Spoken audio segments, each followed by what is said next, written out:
Dear students, ഇന്ന് നമ്മൾ പഠിക്കുന്നത് +1 ഫിസിക്സിലെ ചാപ്റ്റർ 8 ഗ്രാവിറ്റേഷൻ. അതിലുള്ള ഫോക്കസ് ഏരിയ ടോപ്പിക്സ്. അപ്പൊ ആദ്യം തന്നെ എന്തൊക്കെയാണ് ഫോക്കസ് ഏരിയ ടോപ്പിക്സ് എന്ന് നോക്കാം.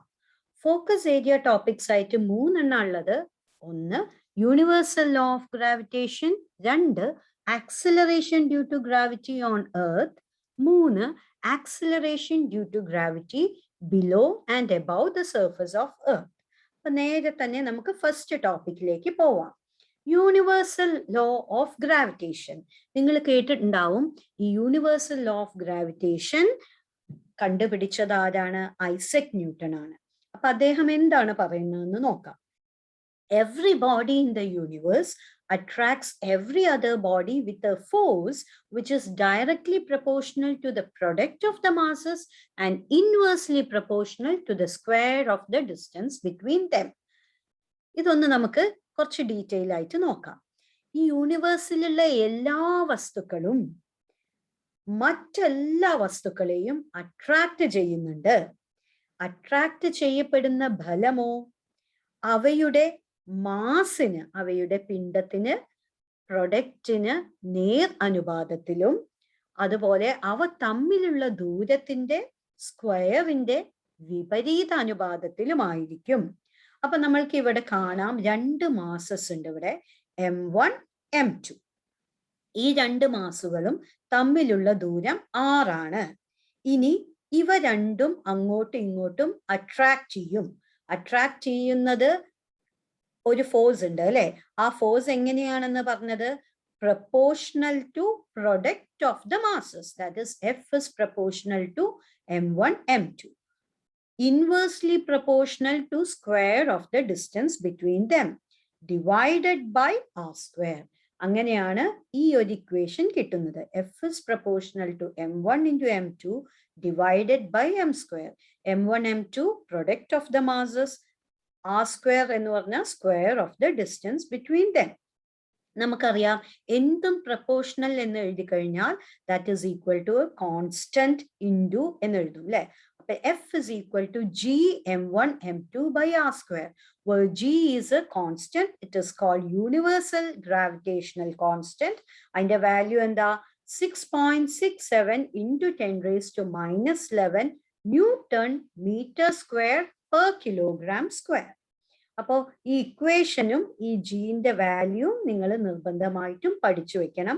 മാത്രമല്ല statement of universal law of ഗ്രാവിറ്റേഷനും പഠിക്കണം. ഇനി ഈ ഫോഴ്സിനെ കുറിച്ച് നമ്മൾ കൂടുതൽ മനസ്സിലാക്കാം. Forces along the line joining two masses.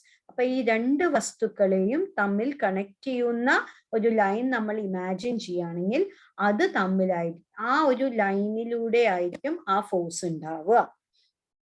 Force between any 2 bodies is called gravitation. ഏത് 2 വസ്തുക്കളും തമ്മിലുണ്ടാവും. നിങ്ങൾ ഇതിനു മുമ്പ് ചെറിയ ക്ലാസ്സിലൊക്കെ ഭൂമിയുടെ ഗുരുത്വാകർഷണ ബലത്തെ കുറിച്ച് പഠിച്ചിട്ടുണ്ടാവും. ഈ ഗുരുത്വാകർഷണം എന്ന് പറയുന്നത് ഭൂമിക്ക് മാത്രമല്ല, ഏത് 2 വസ്തുക്കൾ തമ്മിലും ഉണ്ട്. അതായത് നിങ്ങളുടെ ചുറ്റും കാണുന്ന ഒരു മരവും മറ്റൊരു മരവും തമ്മിലുണ്ട്. നിങ്ങളുടെ ചുറ്റും കാണുന്ന കട്ടിലും ടേബിളും തമ്മിലും ഒരു അട്രാക്ഷൻ ഉണ്ട്. പക്ഷെ അവ തമ്മിൽ അങ്ങോട്ടും ഇങ്ങോട്ടും നീങ്ങി പോകുന്നില്ല. എന്താ കാരണം? അവയുടെ മാസ് ഭൂമിയുടെ മാസിനെ കമ്പയർ ചെയ്യുമ്പോൾ വളരെ ചെറുതാണ് അല്ലെ? അപ്പോ അവ തമ്മിലുള്ള ഫോഴ്സ് എന്ന് പറയുന്നത് ഭൂമി അവയുടെ മുകളിൽ കൊടുക്കുന്ന ഫോഴ്സിനേക്കാൾ വളരെ കുറവാണ്. കണ്ടോ, ഈ ഫോഴ്സ് മാസിനെ ഡിപ്പെൻഡ് ചെയ്യുന്നുണ്ട്. അപ്പോ ഒരു ടേബിൾ ഉദാഹരണത്തിന് 2 കിലോഗ്രാം, ഒരു കട്ടിൽ ഒരു 5 കിലോഗ്രാം. അപ്പൊ ഈ 2 മാസുകളും തമ്മിലുള്ള ഫോഴ്സ് എന്ന് പറയുന്നത് 10 കിലോഗ്രാമിന്റെ 10 അവ തമ്മിലുള്ള ദൂരം 1 മീറ്റർ ആണെങ്കിൽ 10 ന്യൂട്ടണേ ഉണ്ടാവുള്ളൂ. പക്ഷെ ഭൂമിയുടെ ഭാരോ, ഇതിലൊന്ന് ഭൂമിയാണെങ്കിലോ ഭൂമിയുടെ ഭാരം വളരെ വലുതാണ് അല്ലെ? അപ്പോ ഭൂമി അവയുടെ മുകളിൽ പ്രയോഗിക്കുന്ന ഫോഴ്സ് എന്ന് പറയുന്നത് വളരെ കൂടുതലാണ്. അതുകൊണ്ടാണ് ഈ കട്ടിലും ടേബിളും അല്ലെങ്കിൽ ഒരു കാറും ബസ്സും അതല്ലെങ്കിൽ മരങ്ങളും നമ്മളും വേറൊരു വസ്തുവും തമ്മിലുള്ള ഗ്രാവിറ്റേഷണൽ ഫോഴ്സ് അത്ര അധികം നമുക്ക് പ്രകടമായി കാണാത്തത്. ഭൂമി അവയുടെ മുകളിലുള്ള ഗ്രാവിറ്റേഷണൽ ഫോഴ്സ് വളരെ കൂടുതലായതുകൊണ്ടാണ്. ഇനി ഏത് 2 വസ്തുവിലും ഉള്ള ഫോഴ്സിനെ നമ്മൾ ഗ്രാവിറ്റേഷൻ എന്ന് പറയും. പക്ഷേ force between earth and any body on its surface is called gravity. Gravity എന്ന വാക്ക് നമ്മൾ പറയുകയാണെങ്കിൽ അതിന്റെ അർത്ഥം ഭൂമിയും ഒരു വസ്തുവും തമ്മിലുള്ള ആകർഷണ ഫലമാണ്. ഇപ്പൊ ഗ്രാവിറ്റേഷൻ എന്ന് പറഞ്ഞാല് ഗുരുത്വാകർഷണ ഫലം, ആകർഷണ ഫലം മാത്രമാണ് ഏത് രണ്ട് വസ്തുക്കളും. ഗ്രാവിറ്റി എന്ന് പറഞ്ഞാലോ ഭൂമിയുടെ ഗുരുത്വാകർഷണ ബലം. അപ്പൊ രണ്ടും തമ്മിലുള്ള വ്യത്യാസം മനസ്സിലായില്ലേ? ഇനി നമ്മൾ പറഞ്ഞു ജി എന്ന് പറയുന്ന ഒരു കോൺസ്റ്റന്റ് ആണ്. അത് യൂണിവേഴ്സൽ ഗ്രാവിറ്റേഷണൽ കോൺസ്റ്റന്റ് ആണ്. അത് ഹോൾ യൂണിവേഴ്സിൽ ഈ കോൺസ്റ്റന്റിന്റെ വാല്യൂ സെയിം തന്നെയാണ്. ഇനി അത് ഒരു ഭൂമിയും സൂര്യനും തമ്മിലായിക്കോട്ടെ, വേറെ രണ്ട് പ്ലാനറ്റ്സ് തമ്മിലായിക്കോട്ടെ, സ്റ്റാർസുകൾ തമ്മിലായിക്കോട്ടെ, അതുപോലെ തന്നെ ഒരു കട്ടിലും ടേബിളും ആയിക്കോട്ടെ, എല്ലാം തമ്മിലുള്ള ഈ ആകർഷണ ബലത്തിന്റെ ഈ കോൺസ്റ്റന്റ് എന്ന് പറയുന്നത് സെയിം തന്നെ ആയിരിക്കും. അതിന്റെ വാല്യൂ എന്താ? 6.67 × 10⁻⁻11. ഇനി ആരാണ് ഈ വാല്യൂ ആദ്യമായി കണ്ടുപിടിച്ചത്? Henry Cavendish. Its value was first determined experimentally by Henry Cavendish. ഇനി നമ്മൾക്ക് ഇതിനെക്കുറിച്ച് കൂടുതൽ ഡീറ്റെയിൽ ആയിട്ട് പറയാം. നമുക്കറിയാം ന്യൂട്ടൺ വേറെ കുറെ ലോസും പഠിപ്പിച്ചിട്ടുണ്ട് അല്ലെ? നമ്മൾ ലോസ് ഓഫ് ന്യൂട്ടൺ പഠിച്ചു. First law, second law, third law. അതിലെ തേർഡ് ലോ എന്താണെന്ന് ഓർമ്മയുണ്ടോ? Every action has an equal and opposite reaction. അപ്പൊ ന്യൂട്ടൺ തന്നെ കണ്ടുപിടിച്ച ഈ ഗ്രാവിറ്റേഷണൽ ഫോഴ്സും ന്യൂട്ടൺസ് തേർഡ് ലോ ഒബേ ചെയ്യുന്നുണ്ടോ എന്ന് നോക്കാം. ന്യൂട്ടന്റെ ലോ ഓഫ് ഗ്രാവിറ്റേഷൻ നമ്മൾക്ക് വെക്റ്റർ ഫോമിൽ കാണിക്കുമ്പോൾ, അതായത് ദിശ കൂടി കൺസിഡർ ചെയ്യുമ്പോൾ എങ്ങനെയായിരിക്കും? ഇതാ ഇവിടെ ഒരു മാസ് m1, ഇവിടെ ഒരു മാസ് m2. അവ തമ്മിലുള്ള ദൂരം r. ഇനി F12 എന്ന് പറഞ്ഞാൽ force exerted on m1 by m2. m1ന്റെ മുകൾ m2 പ്രയോഗിക്കുന്ന ബലം. m2 m1നെ അതിന്റെ നേരേക്ക് വലിക്കുകയല്ലേ ചെയ്യുന്നത്. അപ്പൊ F12 ഇങ്ങോട്ടാണ്. ഇനി F21 എന്ന് പറഞ്ഞാലോ gravitational force exerted on m2 by m1. m2ന്റെ മുകളില് m1 പ്രയോഗിക്കുന്ന ഫലം. m1 m2നെ അതിന്റെ നേരേക്ക് വലിക്കുകയല്ലേ ചെയ്യുന്നത്. അപ്പൊ ഫോഴ്സ് F21 എന്ന് പറയുന്നത് ഇങ്ങോട്ടാണ്. അതായത് F12 എന്ന് പറയുന്നത് along the unit vector R12. Unit vector from m1 to m2. കണ്ടോ, ക്യാപ് ഇട്ടാൽ അതിന്റെ അർത്ഥം യൂണിറ്റ് വെക്ടർ ആണ്. ആരോ മാർക്ക് ആണെങ്കിൽ ജസ്റ്റ് എ വെക്ടർ. അതേപോലെ R21 unit vector from m2 to m1. F21 is in the direction of unit vector R21. അപ്പൊ നമുക്ക് F12 vector ഫോമിൽ എഴുതാം. F12 is equal to G m1 m2 by r square into unit vector R12. കണ്ടോ, ദിശ കൂടി കാണിച്ചു. അതുപോലെ F21 is equal to G m1 m2 by r square into R21.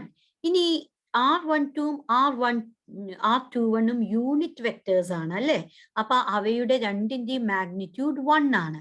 അവയുടെ മാഗ്നിറ്റ്യൂഡ് സെയിം ആണ്. പക്ഷേ അവയുടെ ഡയറക്ഷൻ ഓപ്പോസിറ്റ് ആണ്. അതുകൊണ്ട് നമുക്ക് R12 is equal to minus R21 എന്നെഴുതാം. അപ്പൊ ഇവിടെ F12ഉം F21ഉം തമ്മിലുള്ള വ്യത്യാസം വെറും R12ന്റെയും R21ന്റെയും ഉള്ളൂ.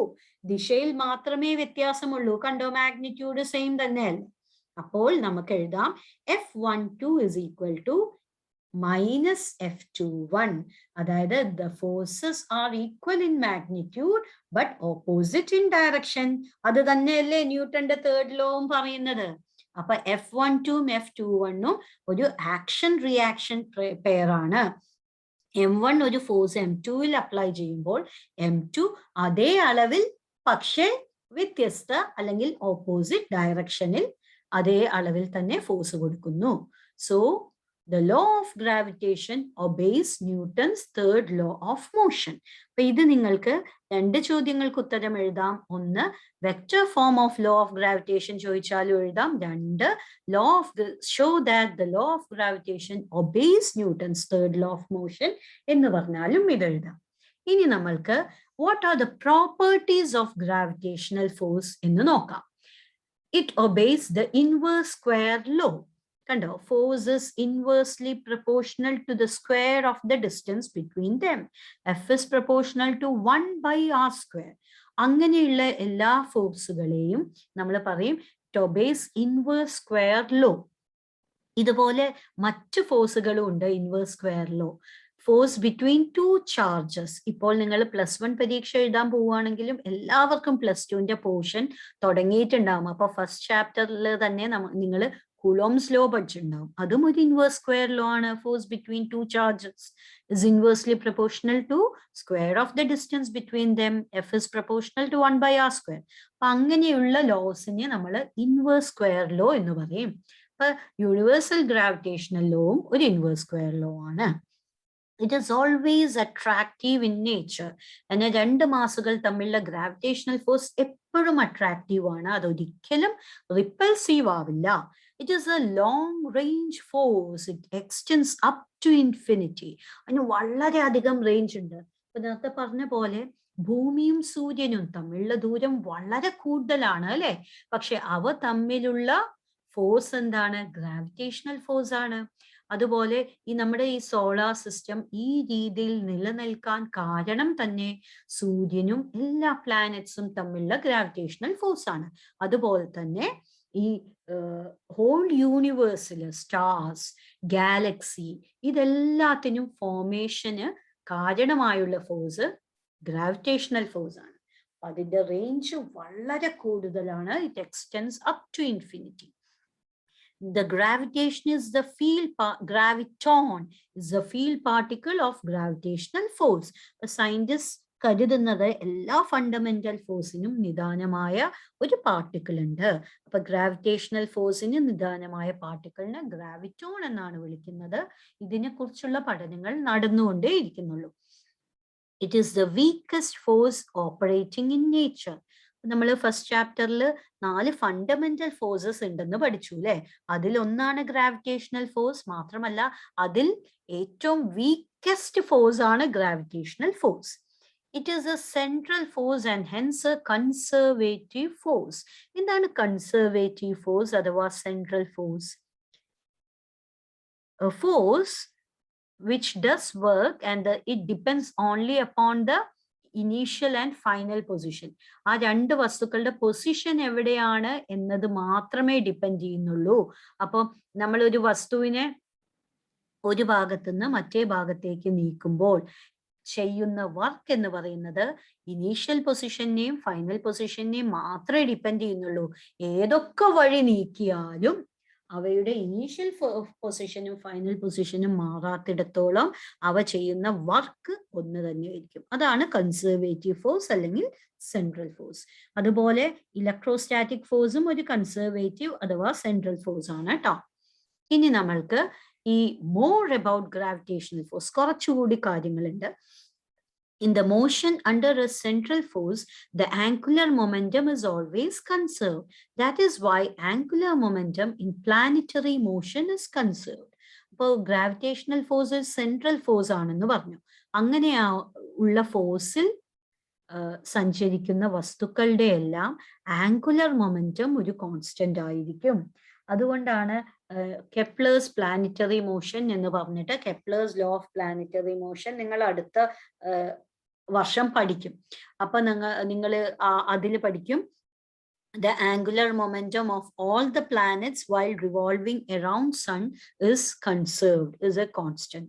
അപ്പോൾ അതേ നിയമം ആറ്റത്തിന്റെ ഉള്ളിൽ ഇലക്ട്രോൺസ് ഒരു ന്യൂക്ലിയസിന് ചുറ്റും കറങ്ങുമ്പോഴും ഉണ്ട്. നീൽസ് ബോറിന്റെ ഒരു ലോ. അതെല്ലാം നിങ്ങൾ അടുത്ത വർഷം പഠിക്കും. പക്ഷെ ഇത്രമാത്രം മനസ്സിലാക്കുക, ഗ്രാവിറ്റേഷണൽ ഫോഴ്സില് സെൻട്രൽ ഫോഴ്സ് ആണ്. അതുകൊണ്ട് തന്നെ അതിൽ സഞ്ചരിക്കുന്ന വസ്തുക്കളുടെ ആംഗുലർ മൊമെന്റം കോൺസ്റ്റന്റ് ആയിരിക്കും. ഇനി the force of attraction between A hollow spherical shell and A point mass placed outside is just as if the entire mass of the shell is concentrated at the centre of the shell. ഇവിടെ നോക്കുക, ഇതൊരു spherical ഷെല്ലാണ്.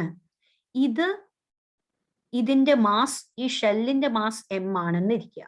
അപ്പൊ വേറൊരു mass ഉണ്ട് small m അതിന്റെ പുറത്ത്. അപ്പൊ ഈ മാസും തമ്മിലുള്ള ഫോഴ്സ് ഇസ് ആസ് ഇഫ് ഈ സ്പെരിക്കൽ ഷെല്ല് ഈ നടുവിലാണ് ഫുൾ ഒരു മാസ് ക്യാപിറ്റൽ എം ആയിട്ടുള്ള വേറൊരു വസ്തു വെച്ചു കഴിഞ്ഞാൽ അതും ഈ സ്മോൾ എമ്മും തമ്മിലുള്ള ഫോഴ്സ് എത്രയാണോ അത്ര തന്നെ ആയിരിക്കും. അപ്പൊ ഈ ഷെല്ലിന്റെ എത്ര റേഡിയസ് മാറിക്കഴിഞ്ഞാലും ഈ ഷെല്ലും ഈ പുറത്തുള്ള ഒരു മാസും തമ്മിലുള്ള ഫോഴ്സിനെ അത് ഡിപ്പെൻഡേ ചെയ്യുന്നില്ല, ക്യാപിറ്റൽ ആറിനെ ഡിപ്പെൻഡേ ചെയ്യുന്നില്ല. അതാണ് ഈ പോയിന്റ് കൊണ്ട് ഉദ്ദേശിക്കുന്നത്. The force of attraction due to a hollow shell of uniform density on a point mass inside it is 0. ഇനി ഇവിടെ നോക്കുക, ഇതൊരു ഷെല്ലാണ്, ഇതിന്റെ ഉള്ളിൽ കുറച്ച് വസ്തുക്കളുണ്ട്. അപ്പൊ ഈ ഷെല്ലും ഈ വസ്തുക്കളും തമ്മിലുള്ള ഗ്രാവിറ്റേഷണൽ ഫോഴ്സ് 0 ആണ്. അപ്പൊ അത് ഒരു ഷെല്ലിന്റെ ഉള്ളിലുള്ള ഒരു വസ്തു ഉണ്ടെങ്കിൽ അവ തമ്മിലുള്ള അട്രാക്റ്റീവ് ഫോഴ്സ് 0 ആയിരിക്കും.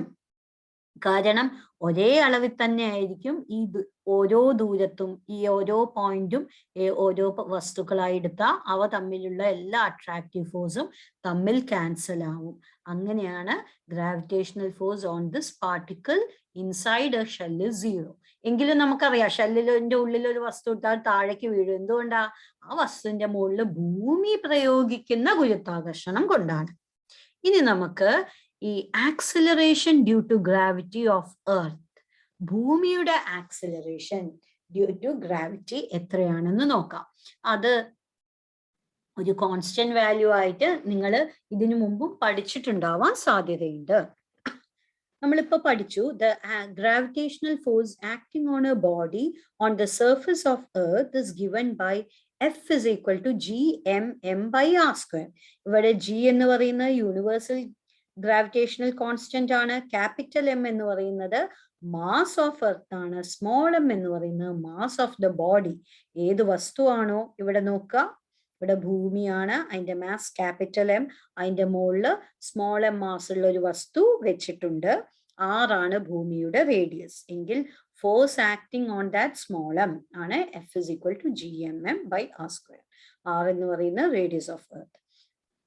ഇനി നമുക്കറിയാം ഭൂമിയുടെ മുകളിലുള്ള എല്ലാ വസ്തുക്കളുടെ മുകളിലും ഒരു വെയിറ്റ് ഉണ്ട്. ആ വെയിറ്റ് എത്രയാണ്? mg, where m എന്ന് പറയുന്നത് മാസ് ഓഫ് ദ ബോഡിയാണ്, g ആണ് ആക്സിലറേഷൻ ഡ്യൂ ടു ഗ്രാവിറ്റി. അപ്പൊ ഇവിടെ ഫോഴ്സ് എഫിന് പകരം ഞാൻ mg എന്നിടുന്നു. m ക്യാൻസൽ ആവും. അപ്പൊ നമുക്ക് കിട്ടും g is equal to gm by r square. Capital G universal gas constant, m mass of earth, universal gravitational constant, m mass of earth, r എന്ന് പറയുന്നത് radius of earth. ഈ equation പഠിക്കണം. g is equal to gm by r square. The mass of earth can be calculated using the values of g, acceleration due to gravity. നമുക്കറിയാം അല്ലെ, ആ constant എത്രയാണ്? 9.8 എന്നാണ് നമ്മൾ ആവറേജ് ആയിട്ട് എടുക്കാറ്. ക്യാപിറ്റൽ ജി എന്ന് പറയുന്നതിന്റെ വാല്യൂ ഹെൻറി കാവൻഡിഷ് കണ്ടുപിടിച്ചു. അത് നമ്മൾ കണ്ടിട്ടുണ്ടായിരുന്നു. 6.6 into 10⁻⁻11. And radius of earth എത്രയാണെന്നറിയോ? It is 6370 kilometres. അപ്പോൾ അതെല്ലാം വെച്ചിട്ട് നമ്മൾക്ക് എന്ത് കാണാം? മാസ് ഓഫ് എർത്ത് ഈ ഇക്വേഷൻ വെച്ച് കാണാം. കാരണം ജി അറിയാം, ക്യാപിറ്റൽ ജി അറിയാം, ആർ അറിയാം, എങ്കിൽ എം എത്രയാണെന്ന് കാണാം. അങ്ങനെയാണ് mass of earth Henry Cavendish ആദ്യമായി കണ്ടുപിടിച്ചത്. അതുകൊണ്ട് നമ്മളൊരു ഫേമസ് സ്റ്റേറ്റ്മെന്റ് പറയും, കാവൻഡിഷ് വെയ്ഡ് ദ എർത്ത്. എർത്തിന്റെ മാസ് എത്രയെന്ന് കണ്ടുപിടിച്ചു, അതായത് അതിന്റെ ഭാരം അളന്നു എന്ന് പറയും. ഇനി നമ്മൾക്ക് ഈ difference between capital G and small G. Capital G എന്താണ്? Gravitation constant. It is universal. ആ ക്യാപിറ്റൽ ജി എന്ന് പറയും. ഗ്രാവിറ്റേഷണൽ ആക്സിലറേഷൻ ആണ് സ്മോൾ ജി എന്ന് പറയുന്നത്. ആക്സിലറേഷൻ ഡ്യൂ ടു ഗ്രാവിറ്റി ആണ് സ്മോൾ ജി. ഇനി ഗ്രാവിറ്റേഷണൽ കോൺസ്റ്റന്റിന്റെ വാല്യൂ 6.67 into 10⁻⁻11 ആണ്. ആക്സിലറേഷൻ ഡ്യൂ ടു ഗ്രാവിറ്റിയോ 9.8 meter per second square. യൂണിറ്റും വ്യത്യാസമുണ്ട് അല്ലെ. ഇത് newton metre square per kilogram square, ഇത് മീറ്റർ പെർ സെക്കൻഡ് സ്ക്വയർ. ഇതൊരു കോൺസ്റ്റന്റ് ആണ്, ഇറ്റ്സ് എ സ്കെയിലാർ ക്വാണ്ടിറ്റി. പക്ഷെ ഇവിടെയോ ആക്സിലറേഷൻ ഡ്യൂ ടു ഗ്രാവിറ്റി ആണ്. നമുക്കറിയാം ആക്സിലറേഷൻ എന്ന് പറഞ്ഞാൽ വെക്റ്റർ ആണ്. അപ്പൊ സ്മോൾ ജി എന്ന് പറയുന്നത് ഒരു വെക്റ്റർ ക്വാണ്ടിറ്റി ആണ്. And capital G's value remains constant always and everywhere. നേരത്തെ പറഞ്ഞു യൂണിവേഴ്സിൽ എല്ലാ വസ്തുക്കൾ തമ്മിലാവുമ്പോഴും ഈ ജി എന്ന് പറയുന്നത് കോൺസ്റ്റന്റ് ആണ്. പക്ഷേ സ്മോൾ ജി എന്ന് പറയുന്നത് വ്യത്യസ്ത സ്ഥാനങ്ങളിൽ വ്യത്യസ്തമാണ്. ഉദാഹരണത്തിന് ഭൂമിയിൽ 9.8 മീറ്റർ പെർ സെക്കൻഡ് സ്ക്വയർ ആണ്. ഇനി ചന്ദ്രന്റെ മുകളിൽ പോയാൽ ആക്സിലറേഷൻ ഡ്യൂ ടു ഗ്രാവിറ്റി എത്രയാണ്? 1/6 of that on the earth surface. 9.8 divided by 6 ഉണ്ടാവുള്ളൂ. ഭൂമിയുടെ മുകളിൽ തന്നെ വ്യത്യസ്ത സ്ഥലത്ത് ജിന്റെ വാല്യൂ വ്യത്യസ്തമായിരിക്കും. സ്മോൾ ജിയുടെ വാല്യൂ ഇക്വേറ്ററിലെ വ്യത്യാസമാണ്, പോൾസിലെ വ്യത്യാസമാണ്. അതെല്ലാം നമ്മൾ ഈ പാഠത്തിൽ തന്നെ പഠിക്കും. ഇനി യൂണിറ്റും വ്യത്യാസമാണെന്ന് പറഞ്ഞു. അപ്പൊ ഇതൊക്കെയാണ് ക്യാപിറ്റൽ ജിയും സ്മോൾ ജിയും തമ്മിലുള്ള വ്യത്യാസം. ഇനി വേറൊരു കാര്യം കൂടി നിങ്ങൾ പഠിക്കേണ്ടതുണ്ട്, മാസ് വെയിറ്റ്. നമ്മൾ പൊതുവെ ഒരു സാധാരണ സംസാരിക്കുമ്പോൾ വെയിറ്റ് എത്രയാണ് എന്നാ ചോദിക്കുക അല്ലെ. 50 കിലോഗ്രാം 60 കിലോഗ്രാം എന്നൊക്കെ ആൾക്കാർ വെയിറ്റ് പറയും. പക്ഷെ അത് ഫിസിക്സിന്റെ ഭാഷയിൽ പറയുകയാണെങ്കിൽ അത് വെയിറ്റ് അല്ല, അത് മാസ് ആണ്. വെയിറ്റ് എന്താണ്? വെയിറ്റ് എന്ന് പറയുന്നത് ഫോഴ്സ്, ഒരു വസ്തുവിന്റെ മുകളിൽ ഭൂമി പ്രയോഗിക്കുന്ന ബലത്തിനാണ് ഫിസിക്സിൽ വെയിറ്റ് എന്ന് പറയുന്നത്. അപ്പൊ ഫിസിക്സിൽ മാസും വെയിറ്റും എന്നാൽ എന്ത്, അതിന്റെ വ്യത്യാസം കൂടി നമ്മളൊന്ന് മനസ്സിലാക്കി വെക്കണം. Mass, the total quantity of matter contained in an object is called mass of the object. ഒരു വസ്തുവിൽ ആകെ എത്രത്തോളം വസ്തുണ്ട്, മാറ്റർ ഉണ്ട്, അതിനെയാണ് നമ്മൾ മാസ് എന്ന് പറയുന്നത്. അതാണ് കിലോഗ്രാമിൽ അളക്കുന്നത്.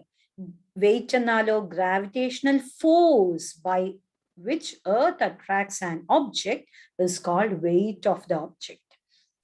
Mass is a scalar quantity which has only magnitude but no direction. Mass എന്ന് പറയുന്നത് സ്കെയിലാർ ആണ്. പക്ഷെ വെയിറ്റ് എന്ന് പറഞ്ഞാൽ ഗ്രാവിറ്റേഷണൽ ഫോഴ്സ് ആണല്ലേ.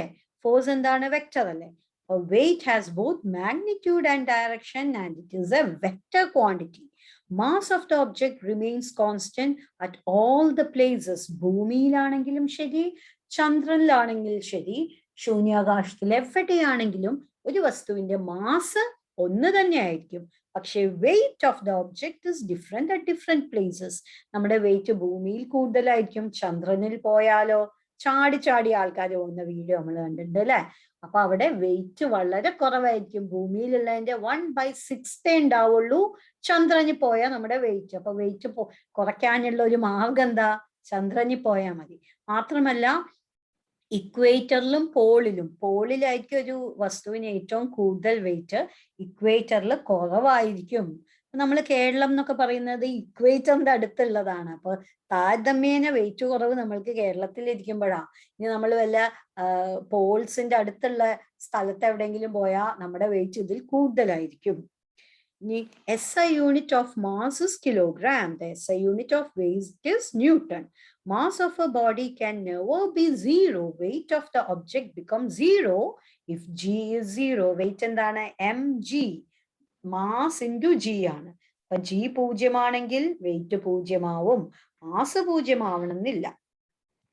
ഇനി നമ്മൾക്ക് ഒരു ടോപ്പിക്കും കൂടി പഠിക്കാനുണ്ട്. Variation of G above and below the surface of earth. ആദ്യം നമ്മൾക്ക് variation of G with height on the surface of earth. അപ്പോൾ ഉദാഹരണത്തിന് ഇവിടെ നോക്കുക, ഇതാണ് ഭൂമി, അതിന്റെ റേഡിയസ് 6 ആണ്. ഇനി ഒരു വസ്തുവിനെ എ എന്ന പോയിന്റിലേക്ക് കൊണ്ടുപോയി. ഉദാഹരണത്തിന് ഒരു സാറ്റലൈറ്റ് എച്ച് എന്ന ഹൈറ്റിൽ ഒരു സാറ്റലൈറ്റ് ഉണ്ടെന്ന് വിചാരിക്കുക. അപ്പോൾ ഈ എ എന്ന പോയിന്റിൽ എത്രയായിരിക്കും ആക്സിലറേഷൻ ഡ്യൂ ടു ഗ്രാവിറ്റി അഥവാ ജി? അതിനൊരു എക്സ്പ്രഷൻ ആണ് നമ്മൾ ഡിറൈവ് ചെയ്യാൻ പോകുന്നത്. The gravitational force on the mass m at a height h above the surface of earth is F is equal to gmm by r plus h whole square. നമ്മൾക്കറിയാം F is equal to gmm by r square ആണ്.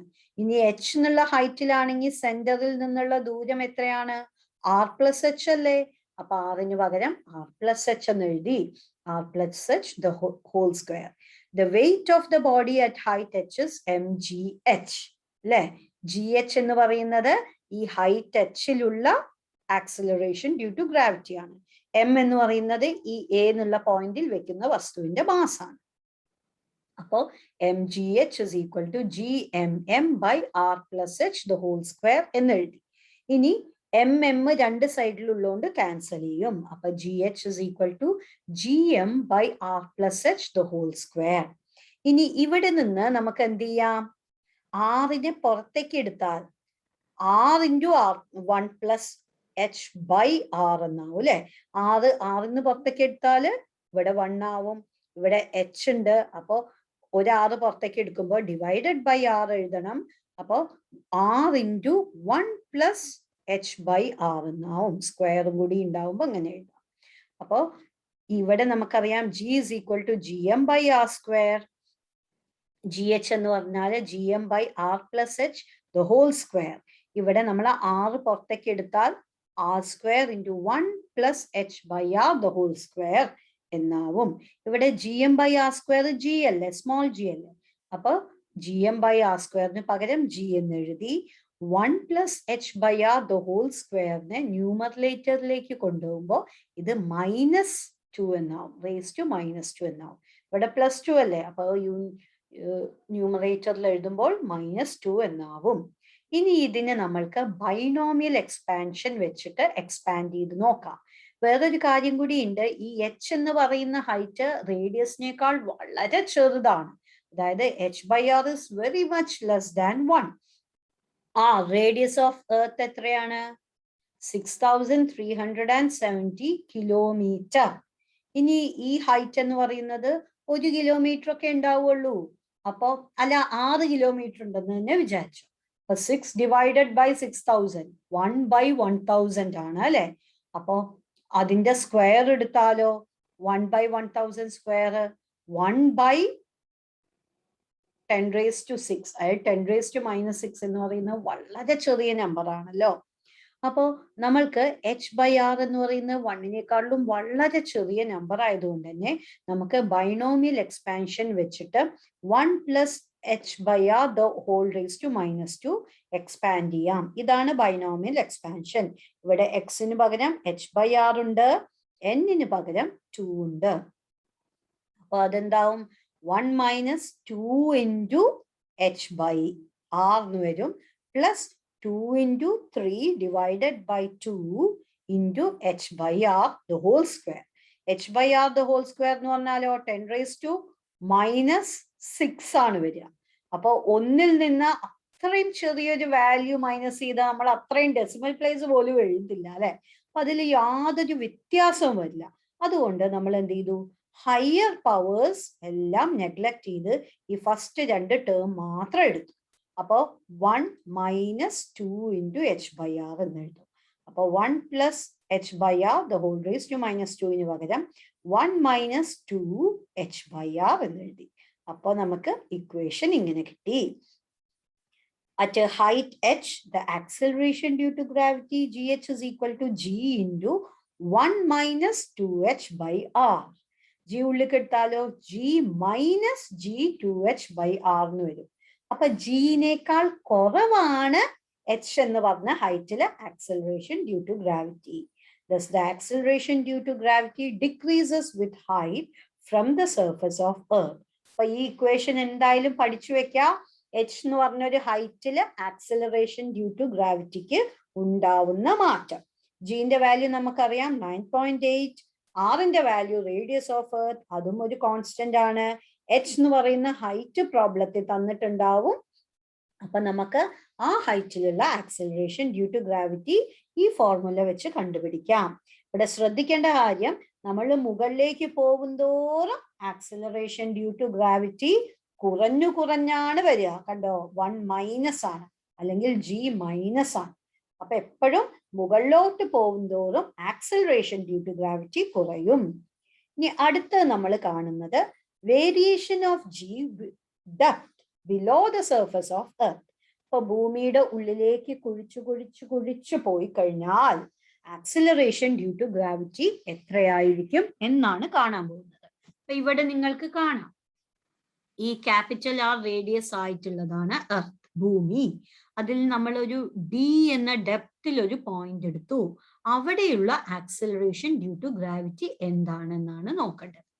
If rho is the mean density of earth, then mass of the earth, mass is equal to volume into density. അപ്പൊ ഈ ആകെ ഭൂമിയുടെ density raw ആണെന്ന് വിചാരിക്കുക. And it is uniform എന്നാണ് നമ്മൾ കരുതുന്നത് കേട്ടോ. ഭൂമി മുഴുവൻ ഒരേ ഡെൻസിറ്റിയിലാണ്. അത് വാസ്തവല്ല, നമുക്കറിയാം കോറ് ഭയങ്കര ഡെൻസാണ്, മുകളിലേക്ക് വരുന്നതോറും ഡെൻസിറ്റി കുറയും. പക്ഷെ നമ്മൾ ഈ കാൽക്കുലേഷനിൽ അതൊന്നും കണക്കിലെടുക്കുന്നില്ല. പകരം ഇറ്റ് ഈസ് യൂണിഫോം ഡെൻസിറ്റി എന്നാണ് കരുതുന്നത്. അപ്പൊ mass is equal to volume into density. അത് കഴിഞ്ഞാൽ M is equal to mass is equal to volume എത്രയാണ്? 4/3 πr³. ഡെൻസിറ്റി എത്രയാണ്? റോ. ഇനി ഈ ഒരു ചെറിയ ഗോളം നോക്കുക, അതിന്റെ റേഡിയസ് r-d. ആർ ആകെയുള്ള റേഡിയസ്, ഡി ഡെപ്തിൽ കഴിഞ്ഞിട്ട് അതങ്ങോട്ട് കട്ട് ചെയ്ത് കഴിഞ്ഞാലുള്ള ഉള്ളിലുള്ള ഈ മാസ് ഇത് എത്രയായിരിക്കും? ms. Mass of the small sphere of radius r-d is equal to 4/3 r-ന് പകരം r-d whole cube into rho. ഇനി ms by m ചെയ്താലോ? ഇത് ഡിവൈഡഡ് ബൈ ഇത്. അപ്പൊ 4/3 കട്ടായി പോവും, പൈ കട്ടായി പോവും, റോ കട്ടായി പോവും. എത്ര കിട്ടും? r-d the whole cube divided by r³. ഇത് അവിടെ എടുത്തു വെക്കുക കേട്ടോ. ഇനി acceleration due to gravity on the surface of earth നമുക്കറിയാം, നമ്മളിപ്പോ ഡിറൈവ് ചെയ്തേ ഉള്ളൂ. g is equal to gm/r². ഇനി acceleration due to gravity on a body at a depth d, ഇവിടെ ആവുമ്പോഴോ gm എന്ന് പറയുന്നത് ഈ ഗോളത്തിന്റെ മുകളിലാണ്. അപ്പൊ ms ഡിവൈഡഡ് ബൈ ഇവിടം വരെയുള്ള ദൂരം r-d ആണ്. അപ്പൊ gms/r-d whole square.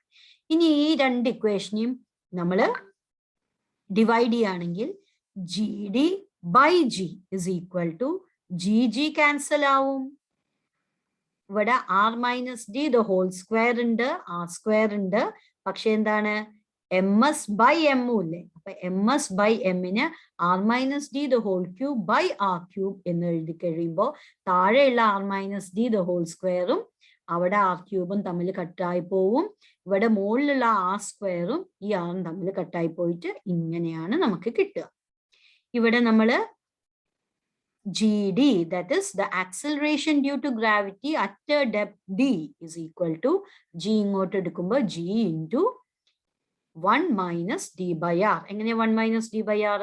ഇവിടെ r ഉണ്ട് അല്ലെ, ഡിവൈഡഡ് ബൈ r. അപ്പൊ ഈ r-നെ ഈ രണ്ട് ടേമിനെയും കൊണ്ടും ഡിവൈഡ് ചെയ്യാലോ. അപ്പൊ r/r 1 മൈനസ് d/r, അതാണ് ഇവിടെ എഴുതിയത്. അപ്പൊ ഈ ഇക്വേഷൻ നന്നായി പഠിച്ചു വെക്കുക. Acceleration due to gravity at a depth d is equal to gd is equal to g into 1 - d/r.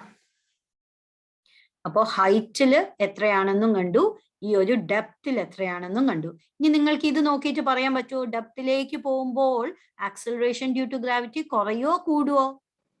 ഇവിടെയും 1 - അല്ലേ, അഥവാ g - ആണ്.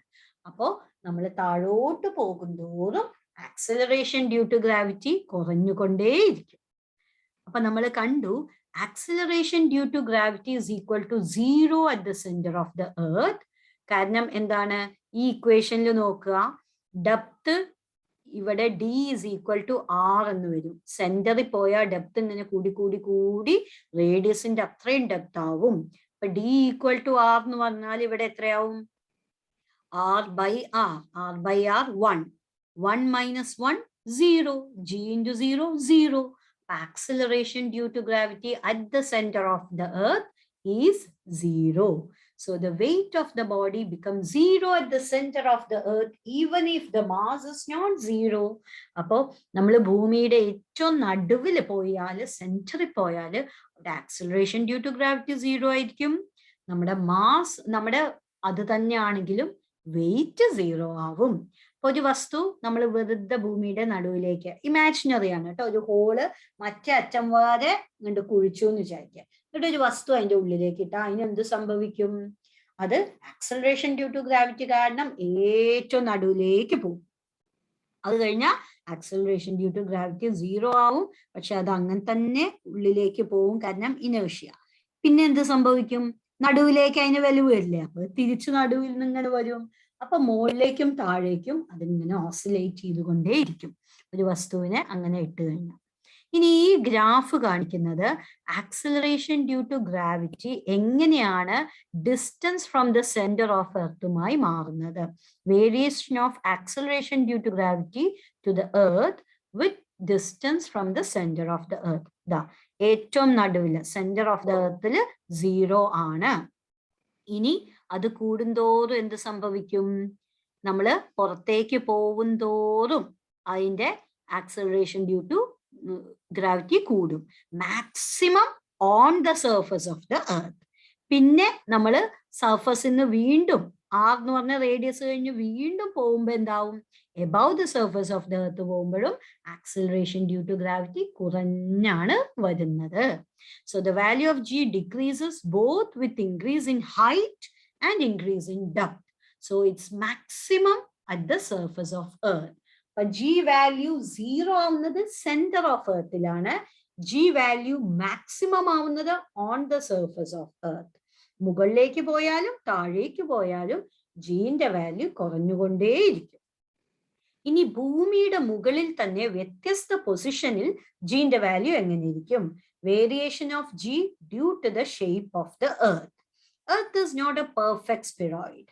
It is flattened at the poles and bulged out at the equator. അതായത് it is ഒബ്ലീറ്റ് സ്പിറോയിഡ്. അപ്പോ ഇത് എർത്താണെന്ന് വിചാരിച്ചോ.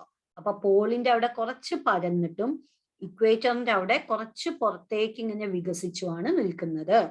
ഇനി നമുക്കറിയാം G is equal to GM/r².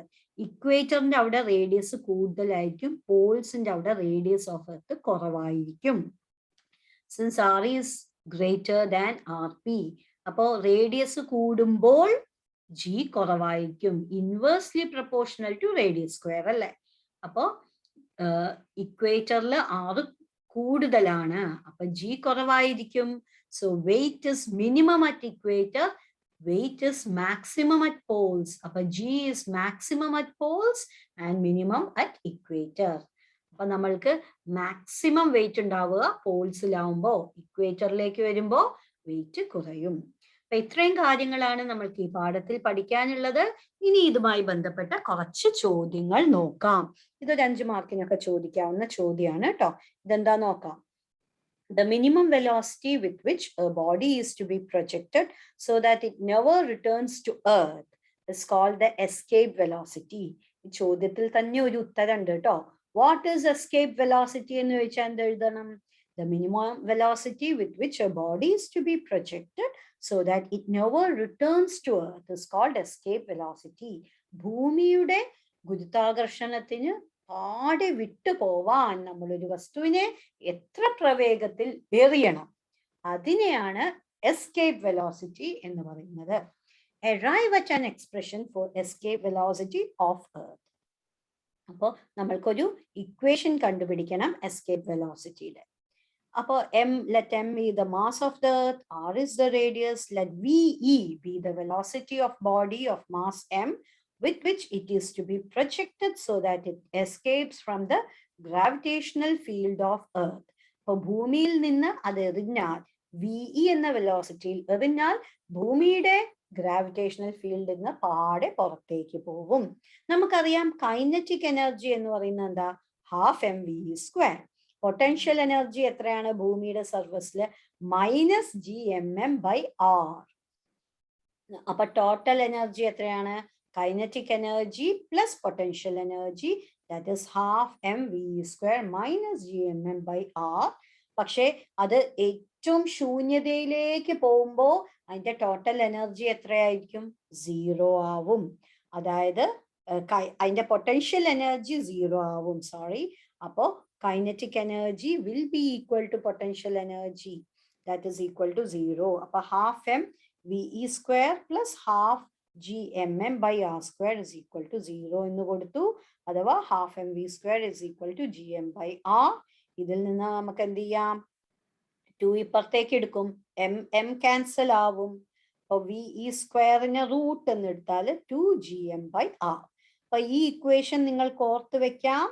അതല്ല നമുക്ക് റേഡിയസ് മാത്രമേ അറിയുള്ളൂ, സ്മോൾ ജി അറിയുള്ളൂ എങ്കിൽ നമുക്കറിയാം g is equal to gm/r², അല്ലെങ്കിൽ gm is equal to g into r². ആ ഇക്വേഷൻ ഇട്ട് കഴിഞ്ഞാൽ ഒരു r² ഒരു r പോവും, √2gr. എസ്കേപ്പ് വെലോസിറ്റിയുടെ ഇക്വേഷൻ എന്താണ്? √2gr. ഇവിടെ ശ്രദ്ധിക്കുക, ഇത് വസ്തുവിന്റെ മാസിനെ ഡിപ്പെൻഡ് ചെയ്യുന്നുണ്ടോ? ഇല്ല, ഇല്ല അല്ലെ. റേഡിയസ് ഓഫ് ദ എർത്തിനെയും ആക്സിലറേഷൻ ഡ്യൂ ടു ഗ്രാവിറ്റിനെയും മാത്രമേ ഡിപ്പെൻഡ് ചെയ്യുന്നുള്ളൂ. അപ്പോ വലിയ ഒരു കാറ് വലിച്ചെറിയാനും അതേപോലെ ചെറിയൊരു കല്ല് വലിച്ചെറിയാനും ആവശ്യമായ പ്രവേഗം ഒന്ന് തന്നെയാണ്. രണ്ടിന്റെയും എസ്കേപ്പ് വെലോസിറ്റി ഒന്ന് തന്നെയാണ്. Depends on the radius of the earth and acceleration due to gravity, not on the mass of the object which is being projected. അപ്പോൾ ഏത് വസ്തുവാണോ അറിയുന്നത് അതിന്റെ മാസിനെ ഡിപ്പെൻഡേ ചെയ്യുന്നില്ല. പക്ഷേ ഭൂമിയുടെ എസ്കേപ്പ് വെലോസിറ്റിയും ചന്ദ്രന്റെ എസ്കേപ്പ് വെലോസിറ്റിയും വ്യത്യസ്തമായിരിക്കും. കാരണം എന്താ? ഭൂമിയിലും ചന്ദ്രന്റെയും റേഡിയസ് വ്യത്യാസമുണ്ട്, ആക്സിലറേഷൻ ഡ്യൂ ടു ഗ്രാവിറ്റിയും വ്യത്യാസമുണ്ട്. ഏതായാലും ഭൂമിയുടെ സർഫസിൽ ഏത് വസ്തു എറിയാണെങ്കിലും ഒരേ എസ്കേപ്പ് വെലോസിറ്റിയാണ്. അതിന്റെ വാല്യൂവും കൂടി ഒന്ന് നോട്ട് ചെയ്തോ കേട്ടോ, 1 മാർക്കിനൊക്കെ ചോദിക്കാം. ജിക്കും ആറിനും വാല്യൂ സബ്സ്റ്റിറ്റ്യൂട്ട് ചെയ്താൽ നമുക്ക് കിട്ടും 11.2 kilometre per second. Metre per second അല്ല, ശ്രദ്ധിക്കണം, കിലോമീറ്റർ പെർ സെക്കൻഡ്. അപ്പൊ ഈ വാല്യൂ ഒന്ന് ഓർത്ത് വെച്ചോ. Escape velocity of earth is equal to 11.2 kilometre per second. ഇനി അടുത്ത ചോദ്യം നോക്കാം. Find the height at which value of g at that point is equal to value of g at a depth 600 kilometer from the surface. അപ്പൊ ഏത് ഹൈറ്റിൽ പോയാലാണ് ഭൂമിയുടെ 600 kilometre താഴ്ചയിൽ ഒരു വസ്തുവിനുണ്ടാവുന്ന ആക്സിലറേഷൻ ഡ്യൂ ടു ഗ്രാവിറ്റിയുടെ അതേ വാല്യൂ കിട്ടുക എന്നാണ് ചോദ്യം. അപ്പൊ നമുക്കറിയാം, ഒരു ഹൈറ്റിലാണെങ്കിൽ g is equal g prime is equal to g into 1 minus 2h/r. ഒരു ഡെപ്തിലാണെങ്കിൽ അവിടെയുള്ള acceleration due to gravity g into 1 minus d/r. രണ്ടും തുല്യമാവുമ്പോൾ g into 1 minus 2h/r equal to g into 1 minus d/r. g cancel ആവും. this is equal to this. അപ്പൊ 1 minus 1 minus അല്ലേ, അപ്പൊ അത് രണ്ടും ക്യാൻസൽ ആയാൽ r/r ക്യാൻസൽ ആയ 2h is equal to d എന്ന് വരും. 2h is equal to d അല്ലെങ്കിൽ h is equal to d/2. Depth തന്നിട്ടുണ്ട്, എത്രയാ? 600 കിലോമീറ്റർ. അപ്പൊ h is equal to 600 divided by 2, that is equal to 300 kilometre. അപ്പോ ഇത്രയും കാര്യങ്ങളാണ് ഈ പാഠത്തിൽ പഠിക്കാനുള്ളത്. നന്നായി പഠിക്കുക. All the best for your exams and thanks for watching.